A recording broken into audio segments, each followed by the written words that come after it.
नमस्कार, मी ॲडव्होकेट केतन पळशीकर. आजच्या व्हिडिओमध्ये आपण पाहणार आहोत सक्सेशन सर्टिफिकेट किंवा वारस प्रमाणपत्र किंवा उत्तराधिकार प्रमाणपत्र याबद्दल संपूर्ण माहिती. एक वकील म्हणून काम करत असताना अनेकदा आमच्या समोर अशा केसेस येतात की ज्यामध्ये घरातली एखादी कर्ती व्यक्ती किंवा मोठी व्यक्ती निसर्ग नियमाप्रमाणे आपल्याला सोडून जाते. त्या व्यक्तींनी आपल्या मागे आपल्या कुटुंबाच्या वेलफेअरसाठी, आपल्या कुटुंबावर काही अडचण येऊ नये म्हणून काही ना काही आर्थिक पुंजी ठेवलेली असते.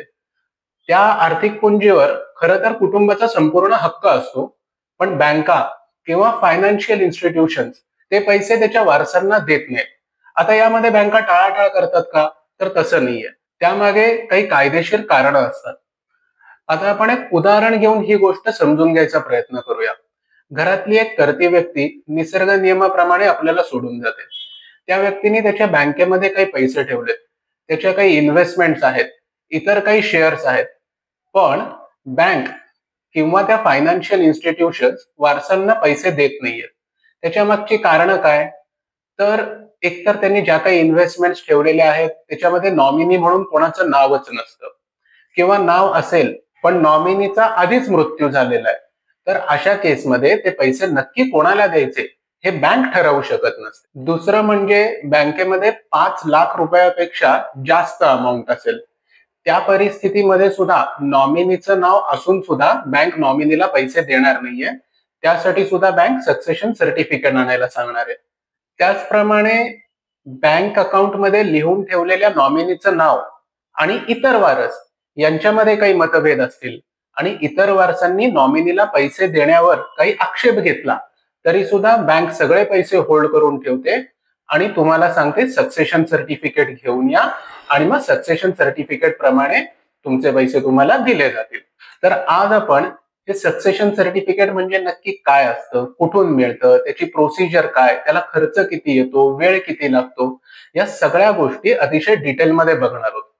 आता या ठिकाणी एक महत्वाची गोष्ट लक्षात घ्यायला पाहिजे. सक्सेशन सर्टिफिकेटची गरज आपल्याला तेव्हाच लागणार आहे ज्या वेळेला मयत व्यक्तीचं मृत्यूपत्र किंवा विल अस्तित्वात नसतं. जर विल अस्तित्वात असेल तर सगळ्या संपत्तीची वाटणी ही विल प्रमाणेच होणार आहे आणि त्यावेळी आपल्याला सक्सेशन सर्टिफिकेटची गरज पडणार नाहीये.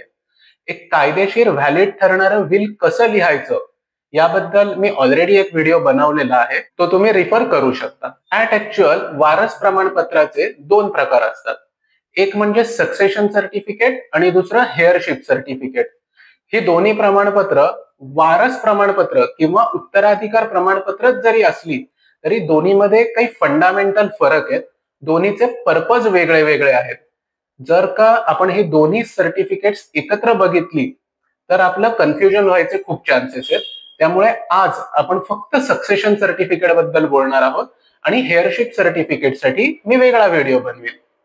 आता हे सक्सेशन सर्टिफिकेट म्हणजे नक्की काय असतं आणि कशासाठी लागतं?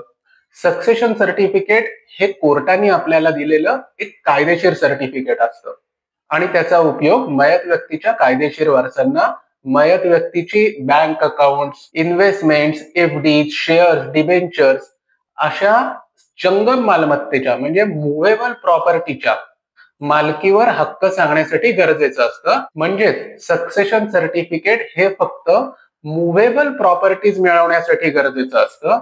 इममुव्हेबल प्रॉपर्टीजसाठी म्हणजे रिअल इस्टेटसाठी सक्सेशन सर्टिफिकेट चालत नाही. असं सक्सेशन सर्टिफिकेट मिळवण्यासाठी प्रोसिजर काय आहे? तर मयत व्यक्ती साधारणपणे ज्या ठिकाणी राहत होती किंवा मयत व्यक्तीच्या प्रॉपर्टीज ज्या ठिकाणी आहेत त्या ठिकाणच्या सिव्हिल कोर्टामध्ये आपल्याला इंडियन सक्सेशन ऍक्टच्या सेक्शन 372 प्रमाणे अर्ज करायला लागतो. असा अर्ज शक्यतो सगळ्या वारसांनी एकत्रितपणे करायचा असतो, कारण सगळ्या वारसांचा मयत व्यक्तीच्या प्रॉपर्टीवरती इक्वल हक्क असतो. आता या ठिकाणी सगळे वारस म्हणजे कोण कोण? तर मयत व्यक्तीची पत्नी, त्याची सगळी मुलं, मुली, मयत व्यक्तीची आई जिवंत असेल तर ती आई, आणि मयत व्यक्तीच्या मुला मुलींपैकी जर कोणाचा मृत्यू झालेला असेल तर त्या मुलाची किंवा मुलीची सगळी मुलं आणि मुली. हे सगळे क्लास 1 हेअर्स असतात. या सगळ्यांचा मयत व्यक्तीच्या प्रॉपर्टीवरती इक्वल राईट असतो. त्यामुळे या सगळ्यांनी मिळून एकत्रितपणे असा अर्ज करणं गरजेचं असतं. असा अर्ज एकत्रितपणे केल्यानंतर विरोधी पक्षात कोणी राहत नाही, त्यामुळे सगळे वारसदार वर्सेस नील म्हणजे कुणीच नाही अशा प्रकारे हा अर्ज दाखल करायचा असतो. पण जर कोणी वारस अवेलेबल नसतील किंवा काही डिसएग्रीमेंट्स असतील, वादविवाद असतील, तर त्या वारसांना सोडून द्यायचंय का? तर नाही. तर अशा वेळेला अर्जदार म्हणून जे कोणी एकत्रित लोक आहेत ते अर्जदार म्हणून असतात आणि ज्या वारसांचा या वाटणीला विरोध आहे किंवा जे वारस अवेलेबल नाहीत त्यांचा गैर अर्जदार किंवा विरोधी पक्ष असा उल्लेख करणं गरजेचं असतं. असा अर्ज करताना आपल्याला डॉक्युमेंट्स काय काय लागणार आहे, इन्फॉर्मेशन काय काय द्यायला लागणार आहे ते आपण एकदा बघून घेऊया. या अर्जासोबत आपल्याला मयत व्यक्तीचं ओरिजिनल डेथ सर्टिफिकेट, सगळ्या अर्जदारांची आधार कार्ड, रेशन कार्ड असेल तर रेशन कार्ड, प्रत्येक वारसदाराचं मयत व्यक्तीबरोबर नातं काय काय आहे ते आपल्याला सांगायचंय.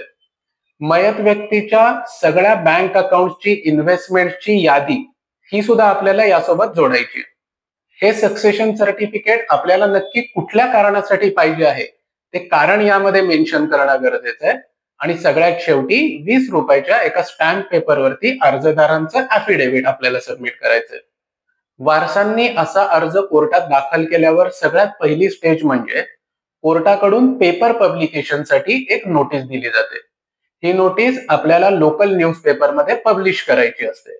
या नोटीसमध्ये सदर अर्जाला कोणाचा जर विरोध असेल तर 30 दिवसाच्या आत त्यांनी कोर्टामध्ये आपली हरकत नोंदवणं गरजेचं असतं.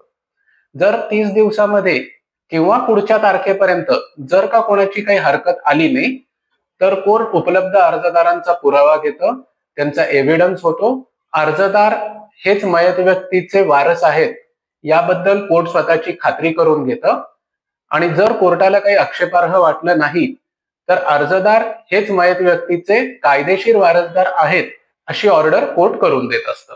कोर्टाकडून अशी ऑर्डर झाली की आपल्याला कोर्ट फी भरायला लागते. ही कोर्ट फी किती असते? तर आपण जेवढ्या रकमेच्या प्रॉपर्टीसाठी सक्सेशन सर्टिफिकेटला अप्लाय केलेला आहे त्या रकमेच्या 3% एवढी कोर्टाला फी भरायला लागते. पण प्रॉपर्टीचं व्हॅल्युएशन कितीही झालं तरी जास्तीत जास्त कोर्ट फी ही 75,000 रुपये आहे आणि अर्जदार ही जर मयत व्यक्तीची विधवा पत्नी असेल तर जास्तीत जास्त कोर्ट फी ही फक्त 10,000 रुपये असणार आहे. आता या व्हॅल्युएशन प्रमाणे जेवढी कोर्ट फी आपली डिसाईड झालेली आहे तेवढ्या कोर्ट फीचे आपल्याला स्टॅम्प पेपर विकत घ्यायला लागतात. हे स्टॅम्प पेपर घेऊन कोर्टात द्यायला लागतात आणि त्याच स्टॅम्प पेपरवर आपल्याला आपलं सक्सेशन सर्टिफिकेट प्रिंट करून कोर्टाकडून शिक्का आणि सही करून मिळत असतं. हे सर्टिफिकेट संपूर्ण भारतामध्ये सगळीकडे व्हॅलिड असतं, त्यामुळे मयत व्यक्तीच्या प्रॉपर्टीज या संपूर्ण भारतात कुठेही असल्या तरी एकाच सक्सेशन सर्टिफिकेटद्वारे आपल्याला त्या सगळ्या प्रॉपर्टीजवरती हक्क सांगता येणार आहे. आता इथे प्रोसिजर संपली का? तर तसं नसतं.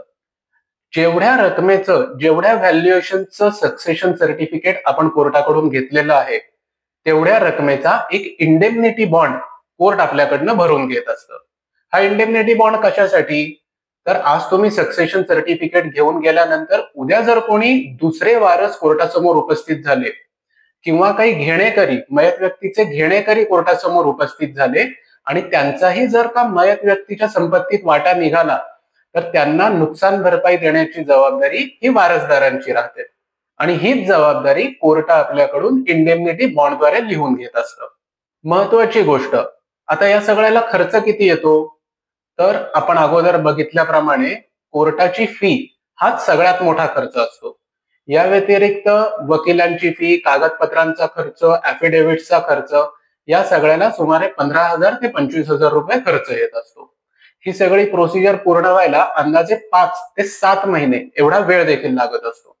आता यानंतर लक्षात ठेवण्याच्या 1-2 गोष्टी म्हणजे सक्सेशन सर्टिफिकेट हे फक्त मुव्हेबल प्रॉपर्टीसाठीच चालणार आहे. मुव्हेबल प्रॉपर्टीज किंवा जंगम मालमत्ता म्हणजे बँकेतले पैसे, फिक्स डिपॉझिट्स किंवा इतर ठेवी, शेअर्स, डिबेंचर्स, गाड्या, स्टॉक्स, सिक्युरिटीज, ग्रॅच्युइटी या सगळ्या वस्तूंसाठी चालतं. इममुव्हेबल प्रॉपर्टीजसाठी किंवा रिअल इस्टेटसाठी सक्सेशन सर्टिफिकेट चालत नाही. दुसरी महत्वाची गोष्ट म्हणजे आतापर्यंत आपण बघितलेली प्रोसिजर ही अनकॉन्टेस्टेड केस संदर्भात होती. अनकॉन्टेस्टेड म्हणजे आपण पेपरला नोटीस दिल्यावर जर कोणी विरोध दर्शवत कोर्टासमोर हजर झाला नाही तरची. पण नोटीस प्रकाशित केल्यानंतर जर कोणी इतर वारसांनी हरकत घेतली आणि ते कोर्टासमोर जर हजर झाले तर मात्र आपली केस ही कॉन्टेस्टेड होणार आहे. ती रेग्युलर सिव्हिल दाव्याप्रमाणे चालणार आहे आणि त्याला वेळ सुद्धा खूप जास्त लागणार आहे. आजवर आम्ही आमच्या अनेक क्लायंट्सना अशी सक्सेशन सर्टिफिकेट्स अत्यंत कमी वेळात मिळवून दिलेली आहेत. सक्सेशन सर्टिफिकेट मिळवण्याची प्रोसिजर ही योग्य कायदेशीर सल्ल्यानी आणि मार्गदर्शनाने अतिशय सोप्या पद्धतीने करता येत असते. तुम्हाला देखील तुमच्या अशा एखाद्या केससाठी कायदेशीर मार्गदर्शन हवं असेल किंवा मदतीसाठी एक्सपर्ट वकिलांची गरज असेल तर तुम्ही आम्हाला संपर्क साधू शकता. आम्ही तुमच्यासाठी नेहमी उपलब्ध आहोत. पुन्हा आपण भेटणार आहोत हेअरशिप सर्टिफिकेट बद्दल अशीच डिटेल माहिती मिळवण्यासाठी पुढच्या व्हिडिओमध्ये. धन्यवाद.